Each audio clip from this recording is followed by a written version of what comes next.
right, well, it is just right after the top of the hour, so I think we'll get rolling. So thank you, everybody, for being here today. And let's especially be excited about Karen, aka KV Walter, with us today. We're going to talk to you about a really interesting program that we launched in 2022, the WAV Group Customer Experience Index. And it's been really interesting to see when we'll talk more about it in a minute, but the idea was, is there a way that MLSs can work together to learn about what, frankly, all of us are good at and what all of us could be better at, and to learn from each other on best practices? And it's really starting to come together. So I'm excited to tell you about it. And it's exciting to see it, with the types of insights that have been gathered, what can be used, what kind of information can be leveraged in 2023 for strategic planning. So first, let me just introduce myself. I'm Marilyn Wilson, managing partner of WAV Group and the president of RE Technology. Do a bunch of fun stuff. Hopefully we run into each other somewhere along the way with meetings and things. I'm also the chair of advocacy for the National Small Business Association, which has been a fascinating look at Washington, not only for real estate issues, but for all small businesses, which most of us actually qualify as. And I went to Cornell University in New York State. If there's any New Yorkers with you, go Cornell, go Big Red. And I want to introduce our esteemed colleague here, KB Walter, or Karen Walter. She's the CEO of BAREIS MLS, which is up in the Northern California and covers 5 counties north of the city of San Francisco. She's absolutely a rock star. I'm going to brag on you a little bit, KB. She has very much a completely customer-centered thought process about how do we work better with our agents and our brokers. What can we do differently for them? And interestingly, she runs one of the 17 MLSs that are broker owned. So she might be able to give us a little insight on what that looks like too. So welcome, KB. Great to have you. Good morning. Thank you for asking me to be part of this. And you'll see in a minute why we invited her, because she is, like, the data is saying she's a rock star. I'm not just making that up. We'll talk about that in a minute. Okay. So again, let's just start at the beginning. What is a customer experience index? Why did we create this? And it was really to help every MLS not only learn all about what they're doing well and what they can do better for their own local customers, but to get some industry perspective, right? So if you do a survey, you get an 85. Is that good or bad? It's like, I don't know. Sounds good. It could be great if everyone else is getting 60s. It could be terrible if everyone else is getting 95s, right? So we wanted to do that. But most importantly, what we wanted to do was to help every MLS figure out specific tactical and relatively affordable ways to just be absolutely the best organization it can be. We know that there's a lot of, prop tech money and naysayers out there. Some of them are in the media that love to talk about how no one likes their MLS and blah, blah, blah, and we don't do a good job. And I know for a fact that's not the case, because I have had the honor of working with many of you, but it was great. Now we've got data to prove it, right? So it's super exciting. And we're just, kind of the tip of the iceberg on this stuff. So in the Customer Experience Index, we have lots of different questions, but it's templated to have 6 key areas of key performance indicators that are the same question across every single market. So training, data, lead generation, technology, responsiveness, support, pretty much every MLS does this at some level, right? And so you can use these again to compare yourself to others, but learn a lot about your local market. So what are we really trying to do? At the end of the day, I hate the word, I'll use it, but I hate it, monopoly, right? Many markets, there is just one MLS. And as soon as you start to think about the fact you're only one and you don't have competition, it's not going to work, right? So we've got to figure out how to create loyal customers. We've got to figure out how to stay relevant. We've got to figure out when we do something, is it working, right? Because we have very little time, very little money, very little staff. So whatever we do has got to have, be silver bullets. And then this is just Marilyn speaking, but on behalf of all of you guys, I want you to be able to take credit. MLSs are very, very humble groups, right? You don't, you just do your thing. You keep your head down. It's all about me. And frankly, it never should be, right? We're here to support the market. We are not the market. But still, nonetheless, when you hear, and I'll pick on Inman for a minute, how many times do we read articles that someone says, everybody hates their MLS, right? And I want you to have a counterpoint to that, and now we do. And importantly, I want you to have very specific thoughts moving into your strategic planning process on what are the kinds of things that we think really can move the needle and that can make our business more, more successful, more profitable, more relevant. So there's three components to it. The first is there's local in-depth feedback, right? So we look at how much do people know what you do? How engaged are they with it? If they're not engaged, why are they not engaged? How much do they like it? How much do they appreciate what you do? How much do they believe that you actually care about them? Because at the end of the day, we're talking about humans here, right? And importantly, there's lots of opportunities for open-end suggestions, critiques, whatever that the customers might want to give you. And as KB will talk about in a little bit, a lot of the gold is in that, right? It's that one comment where you hear someone like, wow, that's a really interesting thought. And I hadn't really thought about it that way before. So that's the heart of it, right? Is it's all about your market and understanding specifically about your market. But we also want to be able to give you opportunities to measure your performance relative to others, right? So again, is an 85 good? Well, see, like here's an example, right? So this might be the average of responsiveness, and this particular MLS is way over the top, right? They're doing awesome on that. So it gives you some relative perspective. Now, all of these tags are not going to be named. So we're not here to get in the middle of MLS territory wars. We don't want to do that, right? We just want each of you to get a sense of, how well you're doing and if you can do better. And then third, and this is always fun, for those of you that achieve average or above on any of the key performance indicators that we mentioned, you're going to get best MLS badges. And these can be used anywhere you want to on your homepage, in your email blast, social media, et cetera, et cetera. And we also provide you with a press release that you can push out, and of course WAV Group will push out too, to promote the great work that you're doing. Again, it's not many MLS there's like, oh, I don't want to talk about this. It's like, but you kind of should. You do really good work. And if no other reason, KB and I were just talking about this, your staff really appreciates it, right? If I run customer service and we get a best MLS badge, I'm going to feel really good about that. And of course, your board of directors and leadership, they're going to feel really good about that too. So even if you're one of those people that's like, no, I don't want the attention, it's still a good thing. All right, so that's kind of the program, right? So that's what we started with this year. And we fielded it in both, actually in North America, we fielded it in Canada and in the US. About 250,000 agents have, been exposed to this program, and it's growing on a daily basis. So it's a really good sample now, right? There's 20 different markets represented. Hopefully we'll get to 50, 100, 150 over time, right? But it's enough that you can look at it and go, yes, this is really a valuable comparison. So we wanted to show you just some of the things that we're starting to learn. I mean, every market, again, has its own unique elements, but there's some sort of overarching trends that we're seeing that we thought would be really interesting to share. And I'm going to ask KB to kind of jump in on them too, because, she's been through this process. So one of the ones, and this seems kind of obvious, right? But it's nice to see that it's true. The more that someone participates in training, the more satisfied they become. Well, why is that? Well, they're more aware of what you do, right? They've had more exposure to probably one of your great trainers. They've learned maybe some trick of the trade that they didn't know before. So there's a variety of different ways that more training leads to improved satisfaction. And one of the things that we've heard too is something to think about is sometimes training is geared it's great for the newer agent or the one that's interested in learning about new technologies, but most of your members or subscribers have been around a long time.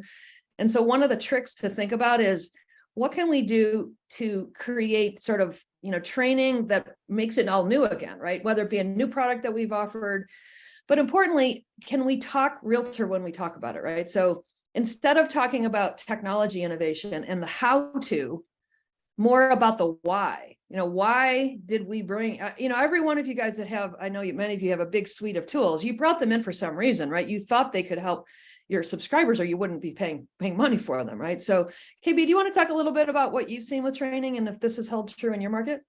Absolutely. So one of the things that we learned from the survey is that our members really miss us. Since COVID, everything's online and they miss us being there in person to do training. They want to hear from us on a regular basis, and even if it's only in a Zoom meeting.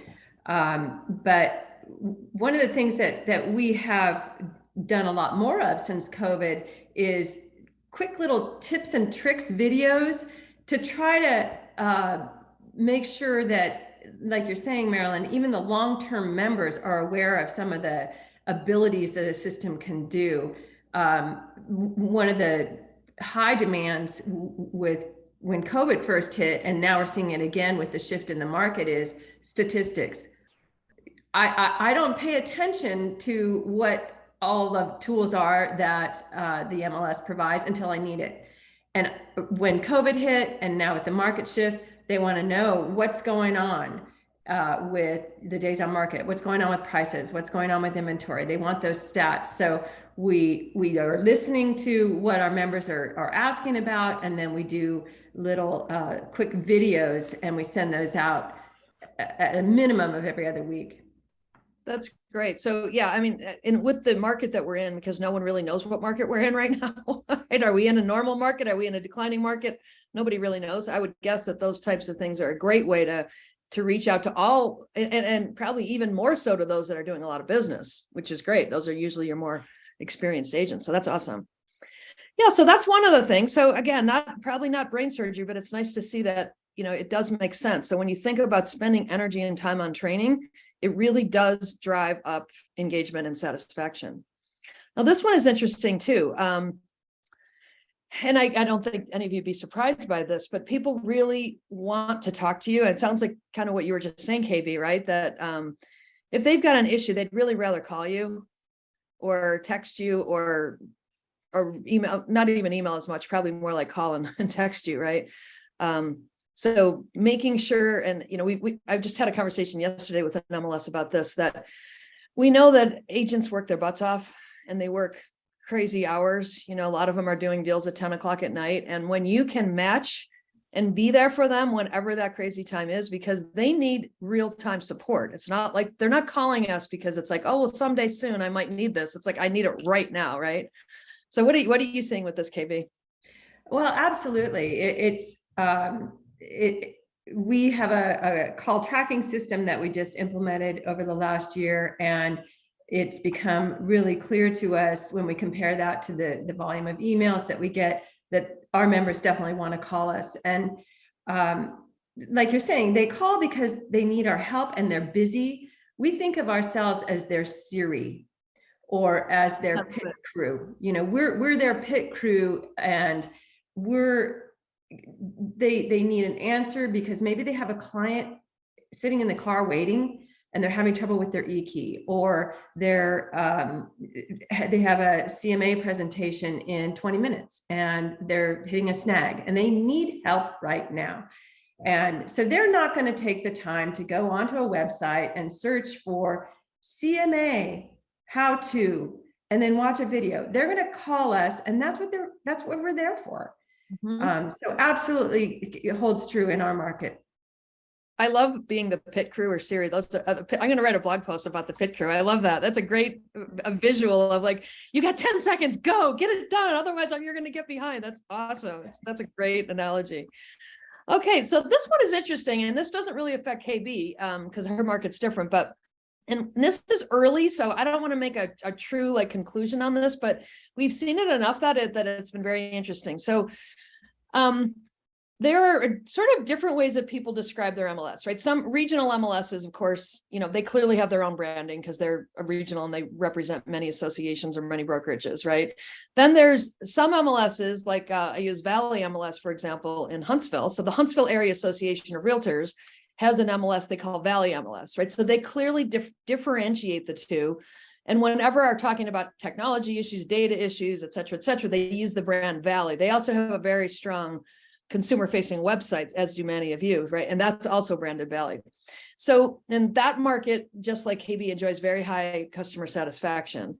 But what's been interesting is we've looked at several markets now where when you call the organization, it's very unclear as to, even though you might be getting tech support, someone still answers the phone as the association name, right? So the brand of the MLS, the company of the MLS, even though in many cases they are separate companies, gets kind of muddy, right? It's kind of all the same thing. And what we're seeing is in those cases, satisfaction is lower. Now, again, we have not enough yet that I'm going to make a broad sweep that everybody needs a separate brand for their MLS.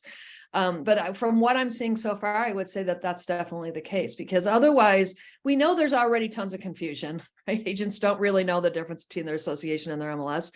But when you literally pick up the phone or anywhere that they look for you, or if the MLS data on the website is kind of buried next to, like below association communications, they seem to appreciate it less for some reason. So I don't know exactly why. We're going to try to learn more about that in 23, but very interesting observation nonetheless.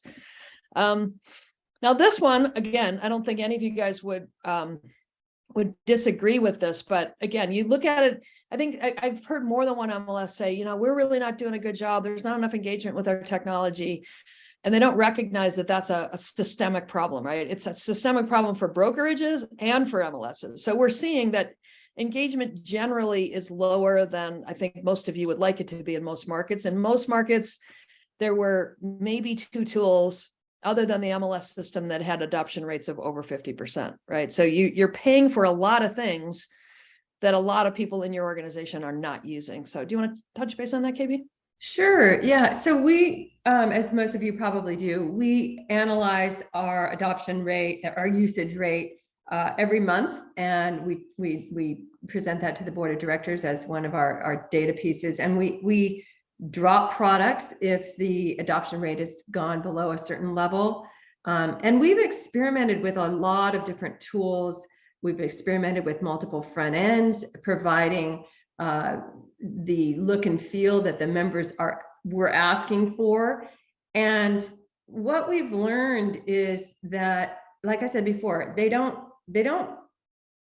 go and try a different tool until they need it. But also they want to have it all in one place. So if you can incorporate these various tools into your main MLS system, we're finding that you're going to get higher adoption. They want to get in, get it done, and get out. So they don't want to go poking around trying to remember where's that icon for that a great statistics product that I learned about last week. They want to have everything within one easy to find location, and that's the MLS system. That's where they're going to go to get their daily hot sheet. That's where they're going to go to, get an update on what's going on with their clients, et cetera. So for us, we're kind of trying to experiment with bringing everything within the MLS system and seeing if that makes a difference. Yeah, that's very interesting. We've seen that too with transaction management as an example.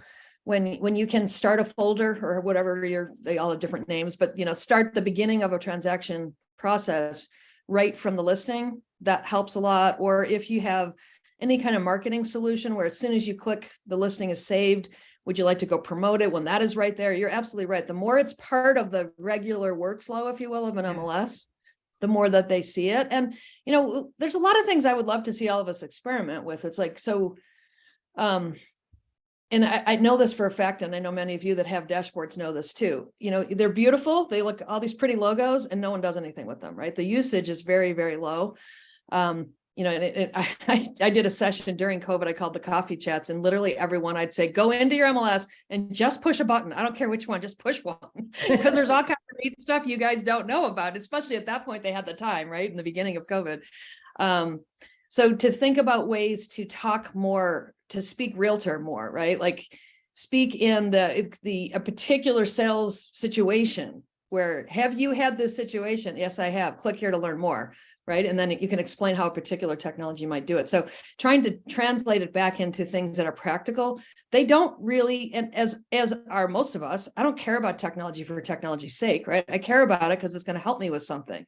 So if you tell them the why about how it's going to make their life better, it can definitely, potentially encourage them to do more. We've at Greater Southern, which is an MLS we're the administrators for, we've been doing more and more training like that with kind of the why of what it's going to do to benefit you as a realtor. And we see engagements definitely going up as we do that. So definitely something to think about.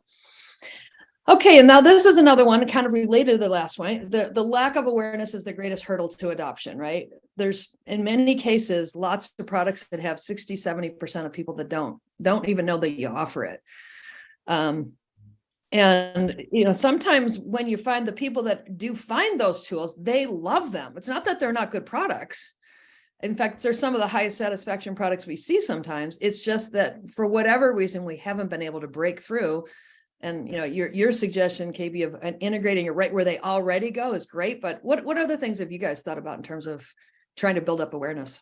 Well, again, everyone's bombarded with information, and so we've tried a few different approaches. We've tried highlighting a given product for a month at a time, and that really wasn't very successful. So what we're thinking about now is listening to what the members are talking about. And again, we're able to do that a little more specifically with data behind it based on our call tracking system. And then responding by highlighting the product that tackles that need. So if we're getting a lot of calls about, lack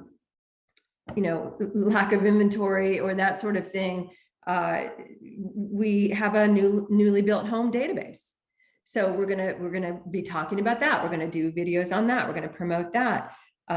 If there's a lot of chatter about people moving in and out of the state or out of the area, then we may do some promotion on Realtor.com Pro, which is a national database that I think most of you have. So I think it's giving them the information they need for that moment is possibly the way to help with awareness. Because again, if I don't care about it right now, it's just gonna be noise. I'm not even gonna pay attention. So we really have to get better at targeting their current need.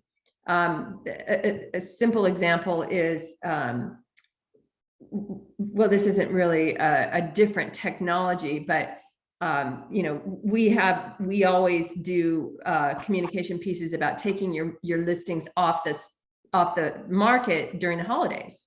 We remind them every year how to do that in a way that is going to be satisfactory for them when they bring it back on and they get the proper days on market and all that sort of thing. So timeliness and responsiveness, I think, is going to help. Well, I love that you're saying, and many of you have different ways of listening, right? So call tracking is one, social media is another, obviously just, the kinds of general conversations you have as you're out talking to customers, all of those things make sense to have a training and communication systems that are nimble enough to shift on that, right? Some of them are seasonal, like you're describing, take it down during the holidays. So you could plan for one of those, right? But this market change happened kind of, I've heard people describe it. It was like it happened overnight almost, right? So having ways to build content, just deploy it in a variety of different media that allow people to hear that you hear them, right? Because one of the things we're measuring is responsiveness. And that's a great way to demonstrate responsiveness. You have this challenge. Guess what? We've got 3 ways to help you with that. And let me show you a quick 1-minute video on how to get there. That's an awesome way to connect the dots that we are really paying attention. And obviously the kinds of things you're doing, KB, are working because they're one of the highest rated MLSs in the country, which is pretty neat. Now here's another one. And this is, again, kind of a newer one. We work in WAV Group. We work a lot with brokerages. We work with the Realty Alliance. We work with leading real estate companies of the world. We administrate the broker resource network. So we're talking to brokers all the time. And we're seeing them definitely immediately, as soon as this market started to turn, immediately start to say, where do I cut, right? Because many of these brokers were around. The good ones, right, are still around. They were there for 2008, 9, 10. Some of them still kicked themselves for how quickly or how not quickly they responded that time around. So this time, like, we're not getting caught this time. We're going to start slicing and dicing right now, right? And some of them are doing it, very, how do I say it? Very objectively. Many are just kind of, their CTO comes in or CFO comes in and says, hey, that's the biggest technology. We need to cut it. And they're cutting it, right? Whether or not it's the right one or not, that we don't know. But here's the point that is very exciting, I think, for MLSs is brokerages, and this is really good news that we've seen, are leaning more on their MLSs than they've ever done before. For those that have been around for a long time, we've heard the don't level the playing field thing how many million times, right? We're hearing that much less and less now because brokers, even the largest ones, recognize how difficult it is to compete online. with very, very well-funded third parties and new prop tech money and things like that, right? So they're like, my MLS is something that is my own. I am part of this. What can they do to help me? And when you look at the tools that many of you offer, just forget about anything else but the MLS system itself, right? There's so much prospecting that can be done, reverse prospecting that can be done. And then many of you offer public records and CMA products, and of course, actual marketing products like HomeSnap and MLS Touch, et cetera, right? This is a great opportunity, again, to your point, KB, about listening. Like, we know you guys you got to tighten the belt because you're worried about what's going to come around the corner. Let us help you with that. So there's technology that you're already paying for that can already be branded to the brokerage and to the agent. Let us show you how to take full advantage of that stuff. And I'll give you one statistic that we've seen that's been very interesting. We asked the question of brokers, how much participation have you had in MLS training yourself? How much do you recommend your agents take MLS training? And how much do you recommend sales managers or office managers take training? And the answer was pretty much no. It's not a very high number. It was something like, I don't know, I don't have the actual stats, but at least 2/3 of them, most of them said, I don't do any of those three. Well, think if we could turn that, right? Because the broker is our partner. We're their partner. We're trying to help them do what they need to do to help their agents be successful. So tons of opportunity right now, again, with that very timely message of, we know you got to trim some budgets. Let us help you do that. So go ahead, KB, any thoughts on that? As a broker-owned MLS, you probably have lots of thoughts on this one, huh? Well, I love your thinking on this, Marilyn. I think it's right on target. And I just made myself a note that the next broker manager newsletter that we put out, we do those monthly, we need to highlight this point. Because as you're saying, MLSs have been very careful not to step on the broker's toes and compete with what they're offering. I think now is the perfect opportunity to take up that slack for them. So I'm agreeing with your thinking there.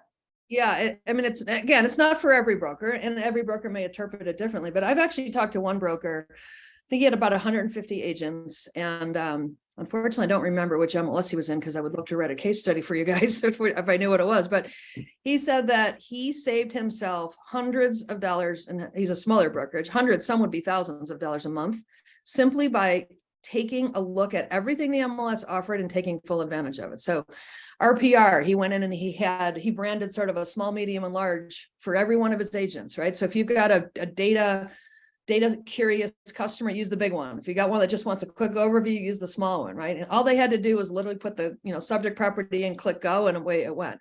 So things like that. There's so many places where there's customization capabilities within the MLS tools, right? And teaching brokers about that, because the counterpoint, and I'm sure many of you have heard this, is, well, I don't want my agents using the MLS stuff because everybody gets it, right? And some agents within brokerages say the same thing, right? I don't want to use the broker technology because everybody gets it. But here's the truth. Everybody gets it. Everyone doesn't use it. Everyone doesn't take full advantage of it, right?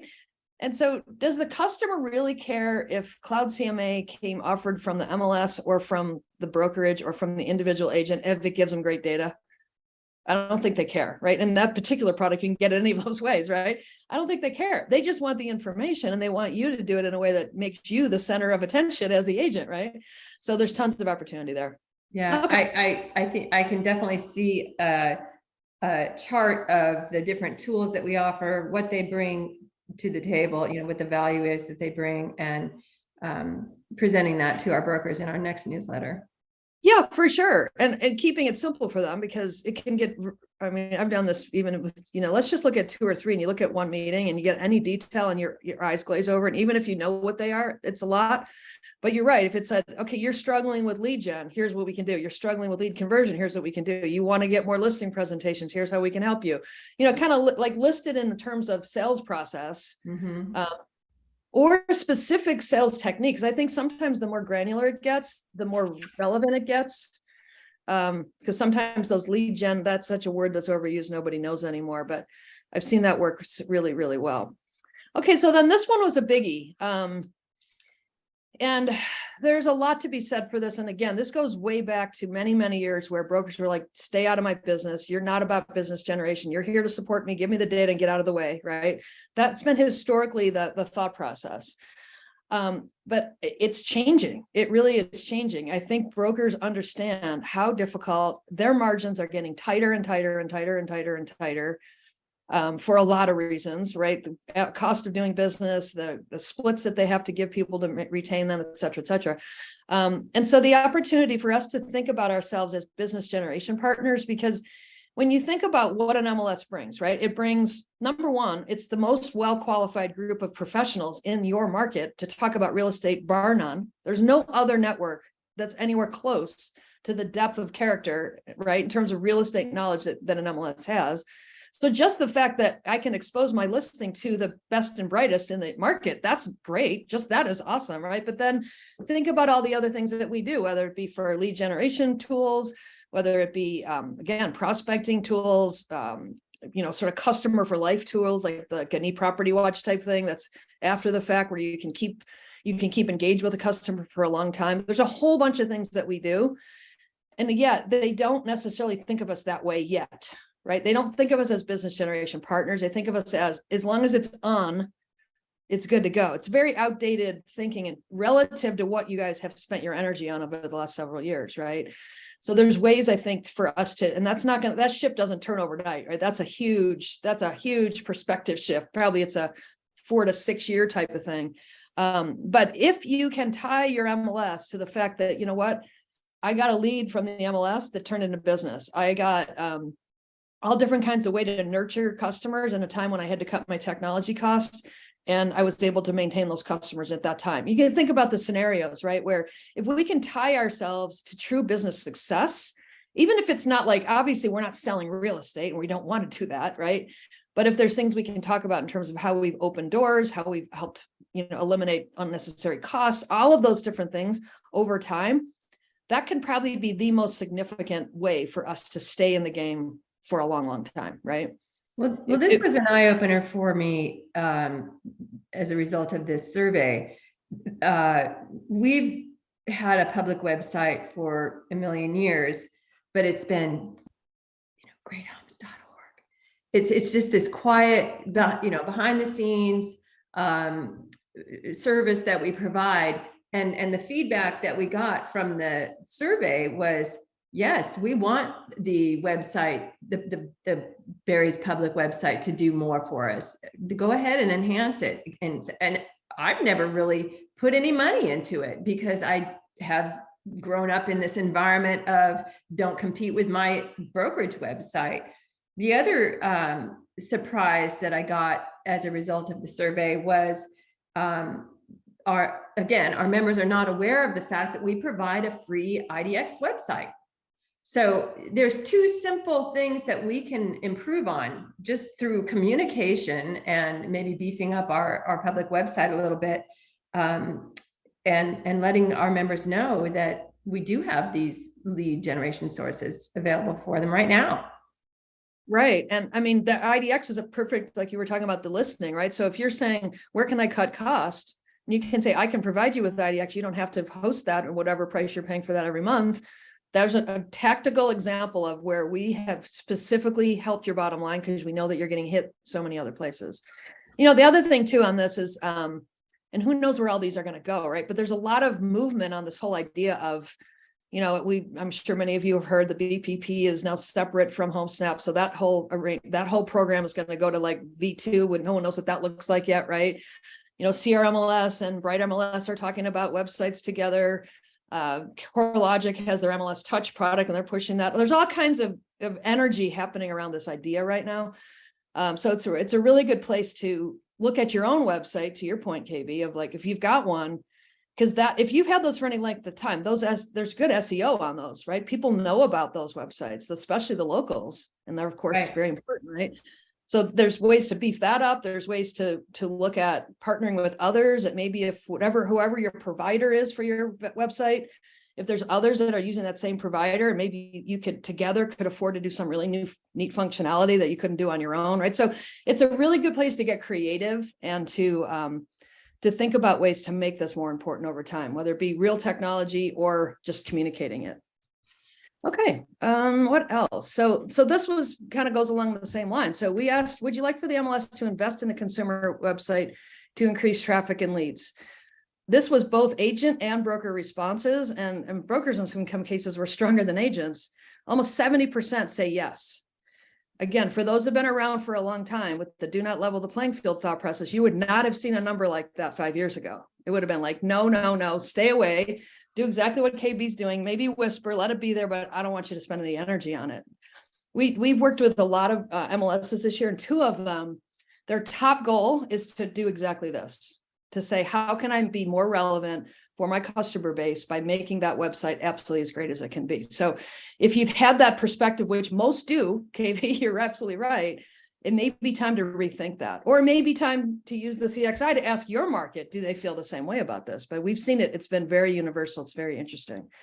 And again, that's flipped. And I think a lot of the reasons we're seeing it flipped is that a lot of the big companies that were straight advertising programs, the Zillows, the Realtor.coms, et cetera, many of them are moving to referral models where they're taking anywhere from 25 to 40% of the commission. Brokers are like, no, I don't want you to take that much. And I need other ways to be able to be relevant online. And who better to turn to than the company I already know and trust, that I know will follow fair display guidelines, that I know will, when it's my listing, my lead will come my way, right? All of the things that MLSs are so committed to. So it's very interesting to see. All right, so I'm going to turn it to you, KB, a little bit. What have you learned? You have already shared a lot of great things you've learned. What other things have you learned from the survey results so far? Well, we were pleased to learn that our members are generally satisfied and they feel we're heading in the right direction. That was nice to hear. Answering the phone and being available remains crucial, which wasn't a surprise, but again, just confirmed for us that we're putting our staff resources and our focus in the right place. We revamped our company structure, gosh, 5 years ago or so now, and we have a customer service department that of 4 to 5 people that just takes all the incoming calls. Our data quality is excellent. The feedback was that our MLS system is clean and well organized and easy to use. We went to a native RISO format in January of 2021. So I was very pleased to hear that feedback, that they are able to follow and understand the native RISO layout. As I said earlier, they want us back out there. They want us to be with them and talk to them regularly, either by Zoom or in person, which we try to do, but we've got to get better at it. COVID is just going to be part of our lives now, so we've got to figure out ways to get in front of them more often. I loved the detail in the survey results. We kind of talked about that a little bit, but I have hundreds of responses, open-ended responses from members, positive, suggestions, negative, and it's all valuable. It's all great detail and feedback.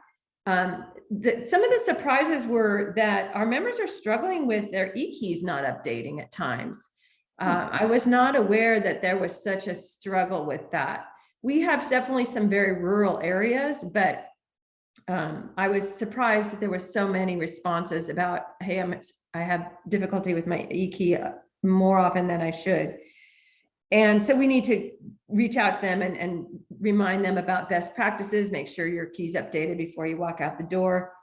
Not a surprise, but we learned that we need to provide an improved mobile app.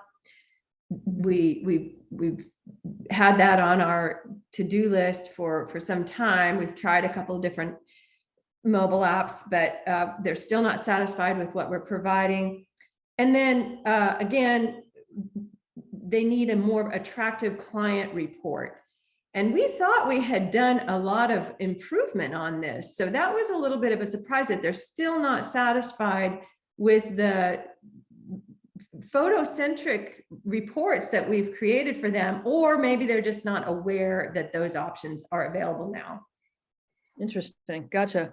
So that's a lot. And I know you've talked a little bit about me, but what are you doing with the survey? Because for those of you who have worked with me before, I have this thing I call it forced family fun. So we get some real pretty little report and then it drops on the ground and we don't do anything differently. So what do you, I know you're doing different things because I know you own these things so much. What are you doing differently? What have you learned from them? Yeah, so what we're doing right now is we're reading through all of the open-ended pieces of information. We're grouping them into, these are the things where we provide what they need, and they just need to have training on it. And these are the group of system change requests. I want an additional field for X, or I wish the system did Y. And then grouping it into policy change requests. And so we're organizing the results that we see in that kind of detail. And then we're reaching out to leaders in the membership, for example, the leaders of the different appraisal groups, because we got a significant amount of feedback from appraisers saying, I need this, that, and the other. So we're getting cooperation from the leaders of the various appraisal groups, and they are generously offering to look through all of that feedback themselves and figuring out what's the next best step to contact these appraisers who are asking for things. And so our intent is to call and talk to each and every single member who had some piece of feedback of something that they needed to be different and needed to be improved. And so we're just organizing that. So if Fred called about 5 different things, we have one conversation with Fred to cover all of that. And then of course, we're comparing the feedback from the survey results to our current strategic plan goals and trying to figure out, do we have the right things prioritized? That's awesome. So it's giving you a lot of actionability, it sounds like. Absolutely. Wow, perfect. So, what do you attribute your success to? Because again, we didn't pick KB. I love KB, but we didn't pick her just because of that reason. We picked her because she's one of the absolute best run MLSs, according to what we've seen. What do you think is the secret to making it all work well? I think the number one secret is that we care. We listen to our members because we care. Mm-hmm. We consider ourselves all part of a family working together. We really do cultivate a culture of respect, mm-hmm. and support and partnership within the staff. We make sure that staff is cross-trained, they're knowledgeable. We are knowledge workers. So everyone on staff needs to have at least a basic understanding of every different function and feature and department within the MLS. And we talk about what excellent customer service looks like every week during our staff meeting. And we talk about examples of poor customer service that we encounter out in the world. So training, getting that building the right culture within your staff is important. Being available is important. We answer over 80% of the calls that come in without having to transfer that call or having that call go to voicemail. It is a high priority for us to answer those calls. Again, our members are calling because they need help right then and there. Now, sometimes it's not urgent, but most of the time in their mind, it definitely is urgent. And then communicate. This is challenging for us, again, because it seems like there's always something new to talk about, but we try to remember that you need to communicate something at least 5 times before it's really going to sink in and be heard. But at the same time, we want to respect our members' email inboxes, respect that pop-up message that happens when they first log into the system, because they're not logging in because they want to know about the next classes that we're offering. they're locking in because they need to see what's going on in the market, or they need it to check on something for a client. So we're very respectful of their time, but at the same token, we want to balance that ability to share with them something that matters. And then, as I said earlier, we do updates to our broker managers monthly through a newsletter for them. That's awesome. So yeah, I would say it's consistent with, we see many of the MLSs that have participated in this. In fact, I think every MLS that's participated in this has gotten great scores on customer support. Some have gotten better scores than others on responsiveness and things like that. But at the end of the day, it always comes back to the CEO and setting that tone, that at the end of the day, we genuinely care in our hearts about our customers, right? If you just see it as, hey, I'm a technology provider and I push it out there and it's all good, it's not going to work. Because we're talking about humans, very needy humans, very, people that don't wake up every day with a job, right? That are very insecure a lot of times because they've got struggles. We've got to be there for them. And that's really the key difference. The technology is great, but that's not what makes a difference. It's being there and basically loving on them, as they say in the South, right? Right. All right. So, what do you think where do you go from here? And, the second year, because, once we do this year one, then we'll start trending your results year over year. We'll trend the whole sample, but yours specifically. But what are you looking forward to learning as you move into next year? Yeah, I think for us, for me, I'd like to see, and the board of directors Marilyn was kind enough to share our survey results with our board of directors, and they're very interested and very curious about all of this. We want to see, how have we improved last year over the new year? Have we solved some of the requests and issues that were brought up with the first survey? And most interestingly for me is, as we all know, the industry is evolving and changing a lot and rapidly. So will the members' needs be different next year? And will their asks be different next year? Wow. And, I'm hoping that we won't be blindsided and shocked and surprised by what we hear, because we're going to be paying attention all throughout the next year. But it'll be interesting and fun to look back on what they are talking about now, with all those open-ended pieces of feedback, to what they'll be talking about next year. Yeah, I'm very excited to see that too, across the market. As the market shifts, will their demands shift, will their needs shift, will they be leaning more on MLSs, less on MLSs? Be really interesting to see how it goes. My guess is you guys are going to become more and more relevant as they get worried about and cut back on spending in other areas and things like that. But it'll be really interesting to see. And yeah. Great to see how all of you adapt to the changing market and what they're asking you for.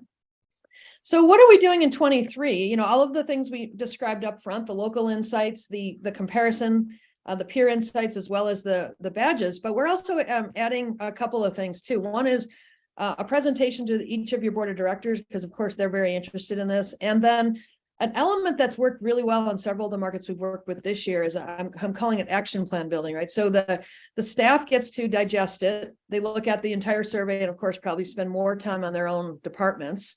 But then we get on the call and we start brainstorming together on what do you think this means? How do you think we could influence it? What are you trying? It just a way to sort of continue to help operationalize this feedback, right? If it's just feedback and you don't do anything with it, it's just, again, it's a pretty report and that's the end of it. So at the end of the day, the staff knows what to do to keep moving up those satisfaction factors, right? And so engaging with them, getting them excited, celebrating the great work that they've already done, and then just keeping them moving forward. So that's going to be, for everybody, we'll get that. And then we're also adding a new component, which is kind of like what we're starting a little bit today of facilitating best practices. So KB, what are you doing in customer service? Oh, Stellar MLS, what are you doing? Oh, whatever, all the different markets that participate, what are you doing? So we can all learn from one another, because at the end of the day, we're here to all be the best MLS we can be, right?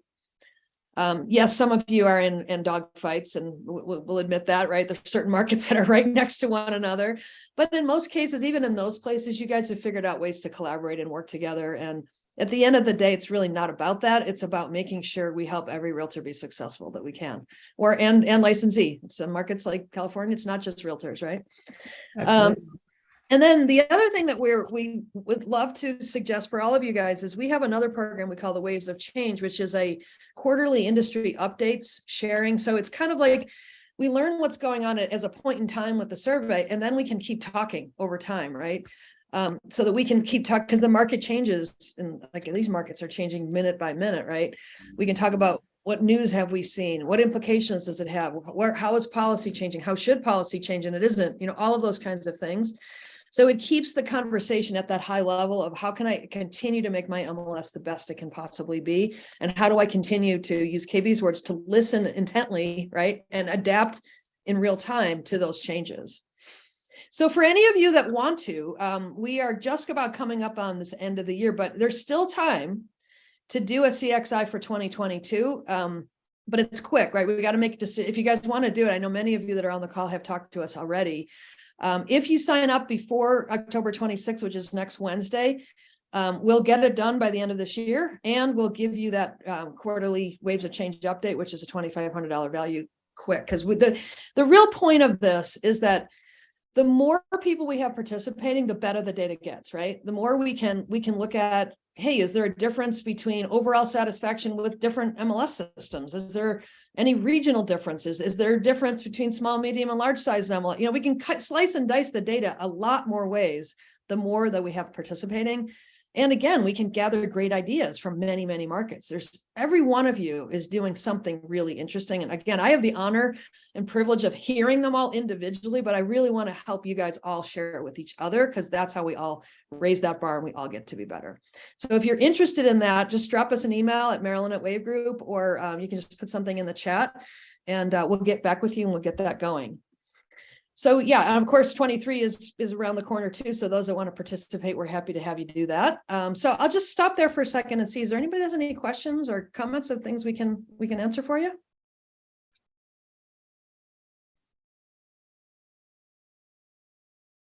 There's one person that asked if we can get a proposal for next year. Absolutely, we'd love to work with you on that. And KB, I don't know if anybody has any questions, if you'd be willing to field them offline, since you've been very absolutely active. Yeah, I'll type my email address into the chat, and there's a did you see this question from Suzanne? Can I get a copy of the video to present to CEOI? Yes, you absolutely can. Excuse me. And if anybody else needs that to share with your with any of your members or board of directors or whatever, absolutely to do that. We're happy to provide that for you. Or if any of you need me to jump on a call and walk them through it, happy to do that as well, because there's quite a bit of dynamic to it, right? It's yes, it's local insights, and we've been doing those kinds of things for 20 plus years, but I think the real value is coming in from this understanding it across markets, and we can read industry trends this way that we never could read if we were only looking at one particular market. So yeah, so that's kind of where we are. Let's see if there's anything else coming in. Oh, okay, Suzanne, that's fine. All right, well, thank you everybody for attending. Again, if you need any, I'll put my email in here too. If anybody wants to reach out to me specifically, you're happy to. Marilyn at WAV Group, and I'll be at the resale conference. I'll be at the NAR concept. If anybody wants to meet with me there in person, happy to do that as well. So with that, thank you so much, KB. I really appreciate your help today, and my pleasure. Congratulations on having an amazing MLS, like many of you on the call do. Everybody have a great day, and we'll talk to you soon. Take care.